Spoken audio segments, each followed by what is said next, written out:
నా ఫ్రెండ్ నరేష్ ఒకడు ఉన్నాడు. వాని ఆలోచన ఎట్లుంటుందంటే, అరే నేను ఈ పని చేస్తాను సాధిస్తానా అని నేను అడిగితే చాలు, అరే రే నీ చేత ఏమవుతుందిరా, పెద్ద పెద్ద వాళ్ళు చేసే పనులు చెయ్యొద్దు దెబ్బతింటావంటాడు. సరే అరే నేను ఈరోజు ఆ ఊరికి వెళ్ళాలనుకుంటున్నాను రా, హ్యాపీగా ఉండొద్దాం అనుకుంటా.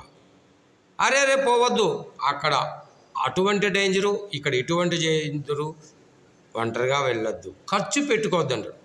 ఇలా నేను ఏ పని చేసినా అడ్డపుల్ల వేస్తూ నా సంతోషాన్ని దూరం చేసే వ్యక్తి దూరం చేసుకోవాలనుకుంటున్నా. ఎందుకంటే నేను చేసే ప్రతి పనికి వాడు అడ్డు తగులుతాడు. ఎందుకో తెలియదు, మరి నేను ఎదిగేది వానికి ఇష్టం ఉండదు. అందుకే వాని స్నేహం కట్ చేస్తున్నా. ధైర్యంగా దూకురా చెయ్యరా అని ఎవడైతే చెప్తాడో వాని స్నేహం మాత్రమే చేస్తా ఇంక నుంచి. మీరు కూడా అలా చెయ్యండి.